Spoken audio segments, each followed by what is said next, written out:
अध्यक्ष महोदय, मैं मेरी बात प्रारंभ करूं इससे पहले एक आपकी अनुमति से प्रार्थना कर रहा था कि ये लोकतंत्र का सबसे बड़ा मंदिर है। विभिन्न लोग यहाँ अपने ज्ञापन प्रदर्शन भी करते हैं। आज भारतीय जनता पार्टी के हजारों लोग जयपुर की कानून व्यवस्था को लेकर प्रदर्शन कर रहे हैं। सिर्फ इतना निर्देश फरमा दें कि उनका ज्ञापन कोई ले ले, कोई ज्ञापन उनका ले ले ताकि वो भावनाएं आप तक पहुंच जाए। अध्यक्ष महोदय, मैं राजस्थान पंचायत राज संशोधन विधेयक 2021 पर अपनी बात प्रारंभ करूं इससे पहले संसदीय कार्य मंत्री महोदय, मैं आपको बधाई देना चाहूंगा। एक संक्षिप्त सत्र में पहले आप मंत्री होंगे जिन्होंने आज 9वां एक्ट पायलट किया है, 9वां विधेयक पायलट कर रहे हो। ये आपकी बुद्धि को, आपके सामर्थ्य को मैं धन्यवाद देता हुआ जरूर कहूंगा कि जब कभी एक दिन समय के साथ सबको जाना है, एक बात जरूर कर जाना कि अपने इस शीश के दान की घोषणा कर देना। भगवान आपको लंबी उम्र दे ताकि लोग खोज तो करें कि एक आदमी संजय की तरह जिसके पास सारे विभागों की जानकारी आ जाए और सारे विभागों का जवाब बिना तर्क के दे दे। इसलिए मैं आपसे निवेदन कर रहा था। अध्यक्ष महोदय, मूल रूप से जो पंचायत राज अधिनियम 1994 की धारा 79 है, उसकी उपधारा 2 के खंड 1 और जो धारा 79 की खंड 2 के खंड 2 में सरकार संशोधन लेकर आई। अध्यक्ष जी, आप साक्षी रहे हैं 73वें संविधान के संशोधन को।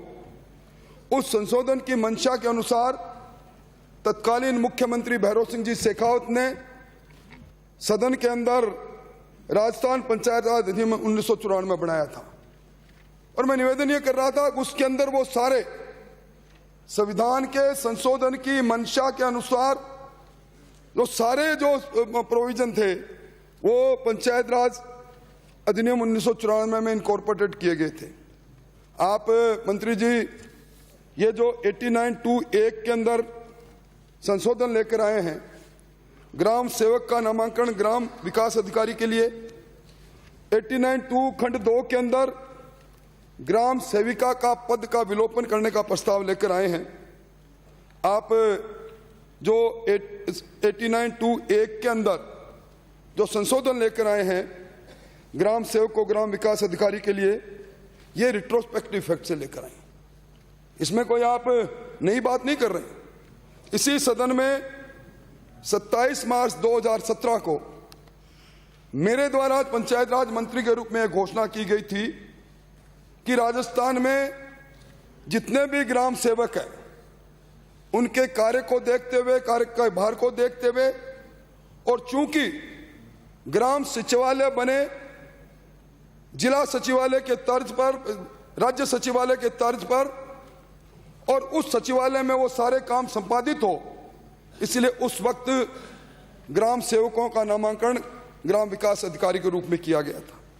और उसके बाद उसके 5 अप्रैल 2018 को आदेश भी जारी कर दिए गए थे, परंतु चुनावी साल था, फिर सत्र कोई आया नहीं, हम अमेंडमेंट का बिल ला नहीं पाए। खैर, देर आए दुरुस्त आए, मैं आपको धन्यवाद देना चाहूँ। परंतु ये सरकार हर काम दबाव में क्यों करती है? 16 अगस्त से ग्राम विकास अधिकारी ने 11,341 ग्राम पंचायतों में ऑनलाइन काम को बंद कर रखा है। 1 अक्टूबर से अनिश्चितकालीन हड़ताल पर जा रहे हैं। आप उनको राजी करने के लिए मजबूरी में यह संशोधन रिट्रोस्पेक्टिव इफेक्ट से लाए हैं। अध्यक्ष महोदय, आज राजस्थान के अंदर 11,340 ग्राम पंचायतें हैं और इन पंचायतों में 4,200 ग्राम विकास अधिकारी मात्र कार्यरत हैं। आप प्रस्ताव तो ले आए और आपको मालूम है ग्राम विकास अधिकारी उस ग्राम पंचायत में जन्म मृत्यु पंजीयन अधिकारी भी है, उसमें विवाह पंजीयन अधिकारी भी है, उसमें श्रम पंजीयन अधिकारी भी है। और अध्यक्ष महोदय, केंद्र की और राज्य की 120 अलग अलग योजना ग्राम विकास अधिकारी उस ग्राम पंचायत में संचालित करता है। तो मैं आपसे निवेदन करना चाहता हूं कि ये जो संशोधन लेकर आए हैं, इसके साथ मंत्री महोदय कम से कम इस पर भी विचार करते। मैं आपका ध्यान मंत्री महोदय, इसी सदन में जब पहला बजट प्रस्तुत किया गया था जुलाई 2019, बजट पैरा 134, उसके अंदर एक लंबी चौड़ी सूची बनाकर आपने 75,000 अलग अलग संवर्ग के कर्मचारियों और अधिकारियों की भर्ती करने की घोषणा की थी। और उसी के अंदर जो तालिका आपने दी थी, उस तालिका में 15 में आपने ग्राम विकास संस्थान के 5,160 पदों को भर्ती करने की बात कही। उन्हीं में 2400 ग्राम विकास अधिकारी थे। आपने एक भर्ती नहीं किया। अब आप अगर भर्ती करने की प्रक्रिया प्रारंभ भी करते हो तो यक्ष पर्सन ये खड़ा होता है, बजट की घोषणा 1 वर्ष के लिए आपने 2019-20 गया, 20-21 गया, 21-22 जा रहा है। मैं समझता हूं सदन में मुख्यमंत्री जी से की गई घोषणा पर तो आपको गंभीर रहना चाहिए। अध्यक्ष महोदय, 73वां संविधान का संशोधन हुआ। पूर्व प्रधानमंत्री राजीव गांधी इसके जनक रहे। आप खुद इस राजस्थान में, मैंने आपको उस समय जब आप पंचायत राज संस्थान के मंत्री थे बोलते देखा। आपने 29 विषय को फंड, फंक्शन और फंक्शनरीज के आधार पर पंचायत राज संस्थान को स्थानांतरित करने की बड़ी पैरवी की। और निश्चित तौर पर 73वें संविधान संशोधन के बाद पंचायत राज संस्थाओं में उनके सशक्तिकरण के लिए, स्वायत्तता के लिए, वित्तीय स्वतंत्रता के लिए समय पर चुनाव हो, महिला को आरक्षण हो। और मैं समझता हूं पूरे देश में पंचायत राज संस्थानों की एक रूपता का एक नया इतिहास लिखा। मैं मंत्री महोदय, जो संविधान का मूल संशोधन था 73वां संशोधन, उसमें आर्टिकल 243 आई, उसकी तरफ आपका ध्यान आकर्षित करना चाहूंगा। अध्यक्ष महोदय, उसमें पंचायत राज संस्थानों को सीधा पैसा उनके खाते में जाए, केंद्र और राज्य सरकार के कंसोलिडेटेड फंड से एक निश्चित प्रतिशत जाए, निश्चित समय में जाए, इसका प्रावधान आर्टिकल 243 आई के संशोधन के माध्यम से उस वक्त किया गया। और इसी 243 आई के अंदर पैरा 1 के अंदर कहा कि केंद्र सरकार हर 5 साल के लिए केंद्रीय वित्त आयोग बनाएगी जो फाइनेंशियल डिवोल्यूशन करेगी। कंसोलिडेटेड फंड में केंद्र के कितने फंड में कितना पैसा जाएगा पंचायत राज संस्थाओं का। और पैरा 2 के अंदर राज्य की सिंचित निधि में से एक निश्चित राशि प्रतिशत सीधा ग्राम पंचायत, पंचायत समिति, जिला परिषद में जाएगा। इसके लिए स्टेट फाइनेंस कमीशन का प्रावधान किया गया। और यही नहीं सब अध्यक्ष महोदय, आर्टिकल 280 में धारा 3 की उपधारा बी में इसका भी प्रावधान किया गया कि हर 5 साल में निश्चित अवधि पर हर राज्य अपना राज्य वित्त आयोग बनाएगा। और मैं समझता हूं कि 5वें वित्त आयोग का, जिसका कार्यकाल 31 मार्च 2020 को समाप्त हुआ, आपको 6वां वित्त आयोग बनाना था। आपने बनाया 12 अप्रैल 2021 को। 1 साल से ज्यादा समय निकल गया।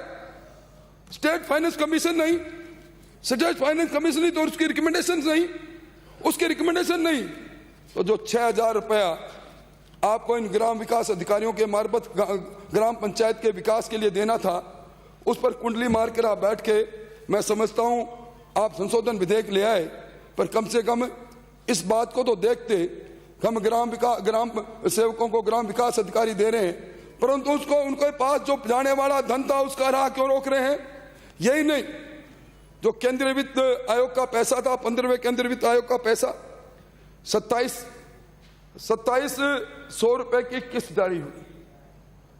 2700 में से 974 करोड़ रुपए आज भी आपके वित्त विभाग ने रोक रखे हैं। मैं समझता हूं एक और मैं आपका ध्यान आकर्षित करना चाहूंगा मंत्री महोदय। माननीय सदस्य, आप सीनियर हैं, you don't side track the issue. I am sorry. देखो आप मुझे माफ करें, सिंपल है, मतलब बहुत सिंपल है कि भाई ये ग्राम सेवक को अधिकारी बना रहे हैं, उसके फंक्शन में क्या कमी है, ठीक है, उस पर ज्यादा बोलो, ज्यादा बेटर। डिवोल्यूशन का कोई मतलब नहीं। तो अध्यक्ष महोदय, एक जो संशोधन पंचायत राज अधिनियम 1994 के धारा 79 उपधारा 2 के खंड 2 में लेकर आए हैं, आप ग्राम सेविका के पद का विलोपन का प्रस्ताव लेकर आए हैं। सभा अध्यक्ष महोदय, 73वें संविधान के संशोधन की मूल आत्मा पर चोट आई, क्योंकि 73वें संविधान संशोधन में आर्टिकल 243 डी के माध्यम से देश के अंदर महिलाओं की आधी आबादी है और आधी आबादी को पंचायत राज संस्थानों में प्रतिनिधि मिले, इसके लिए संशोधन किया गया।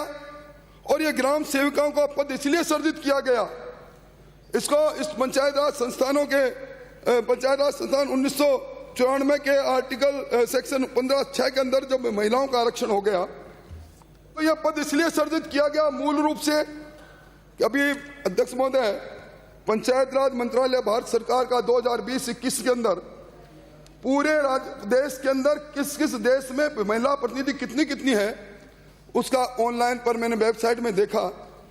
आज राजस्थान में 70,802 महिला प्रतिनिधि है। पंच से लेकर जिला प्रमुख तक, पंचायत समिति में तो अकेले पंचायत समिति के सदस्य हैं 3,629, जिला परिषद की 532। यानी इन ग्राम सेवकों का पद इसलिए सर्जित किया गया था कि ये जो महिलाओं को आरक्षण मिला है, महिला प्रतिनिधियों को, जिनकी संख्या हजारों में है, इनको प्रशासनिक कार्य के में सुगमता रहे और ये इसलिए भी जरूरी है। मंत्री महोदय, आपने पंचायत राज संस्थान पंचायत राज अधिनियम 1994 के सेक्शन 3 की ओर ध्यान आकर्षित करना चाहूंगा, जिसके अंदर वार्ड सभा की बैठक का उल्लेख किया गया है और इसी तरह पंचायत राज अधिनियम 1994 की धारा 8 में ग्राम सभा की बैठक का प्रावधान किया गया। अध्यक्ष महोदय, इन दोनों में यह प्रावधान किया गया पंचायत राज एक्ट के धारा 4 और 9(8)(b) के अंतर्गत कि वार्ड सभा और ग्राम सभा, इन दोनों के माध्यम से जो बेनिफिशरीज हैं, अलग अलग योजनाओं में हैं, उनके नामों का पठन होगा, विकास के कार्य की एक तरह से सोशल ऑडिट होगी, विकास के कामों को पढ़ा जाएगा, विकास के काम की स्वीकृति देने के लिए वार्ड सभा और ग्राम सभा सबसे बड़ी एक तरह से मंच बन गया। और उसके अंदर ये प्रावधान कर दिया, कोरम तब पूरा होगा अध्यक्ष महोदय जब 10% महिला उस कोरम के अंदर ग्राम सभा और वार्ड सभा की सभा में उपस्थित रहेगी। ये इसलिए ग्राम सेविका का पद सर्जित किया गया था इन वार्ड सभाओं में, इन ग्राम सभाओं में। अध्यक्ष महोदय, आपसे ज्यादा बेहतर कौन जानता है आज जिस प्रकार का परिपेक्ष गांव में है, हमारी महिला, हमारी बहनें गांव से निकलती नहीं, इनका मार्ग प्रशस्त कौन करेगा वार्ड सभा में जाने के लिए, जो आपने एक्ट के अंदर जिसमें 10% की उपस्थिति अनिवार्य कर दी वार्ड सभा में, ग्राम सभा में। इसलिए इन ग्राम सेविकाओं का एक बहुत बड़ी महत्व इन लोगों की आवश्यकता समझते पद इसका सर्जित किया गया था। वरना ग्राम सेवक के बाद में ग्राम सेविका आप कहीं उठा के देख ले, मेरे को अध्यापक क्या गया, अध्यापिका लिखा हुआ नहीं मिलेगा।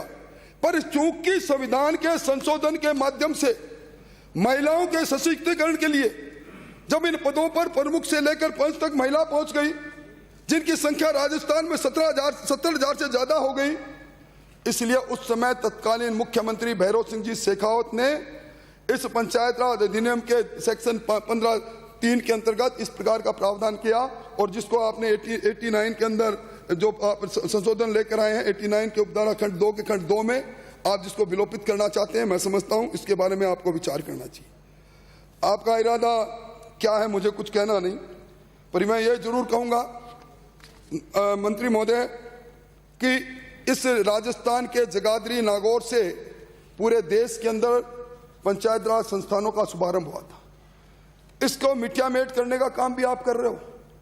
कभी सुना आपने 1.5 साल तक चुनाव चल रहे हैं, कभी सुना आपने बिना किसी के प्रशासक लगा दिए? आप सीनियर प्लीज, मैं don't divert the debate please. Thank you. Divert कहां करूं? मैं स्कोप में हूं ना, इलेक्शन का कोई संबंध नहीं है इससे। सभापति आप खुद यू डोंट सेट रॉन्ग पे प्रेसिडेंट, आप सबसे सीनियर आदमी है, सबसे तैयारी करके आते हैं। एक सिंपल अमेंडमेंट है कि ग्राम सेवक को जगह ये कहा जाए, आपने अच्छा डिफाइन कर दिया, अब उस कहां इलेक्शन को मान ले जा रहे हैं? सभापति महोदय, मैं आपकी मंशा समझता हूं, पर मूल रूप से स्वर्गीय राजीव गांधी महिला सशक्तिकरण को लेकर पंचायत राज संस्थानों में उनकी भागीदारिता रहे, इस बात को लेकर महिला जो ग्राम सेविका का जो मूल रूप से कॉन्स्टिट्यूशन में प्रोविजन उन्होंने किया उस वक्त संशोधन के माध्यम से, जिसको अंगीकार किया राजस्थान की विधानसभा में भैरव सिंह जी शेखावत के तत्वाधान में जो एक्ट पास हुआ, उसको आप विलोपित करने का प्रस्ताव आपका एक तरह से उस 73वें संविधान संशोधन और राजीव गांधी के सपनों को चकनाचूर करने का है। आपकी शिकायत पहुंचेगी। मैं आपका मित्र हूं, मुझे आपसे सहानुभूति है, क्योंकि मैं आपको इस आधुनिक समय का संजय मानता हूं जो दूरदृष्टि से सब देख लेते हैं। बहुत बहुत धन्यवाद।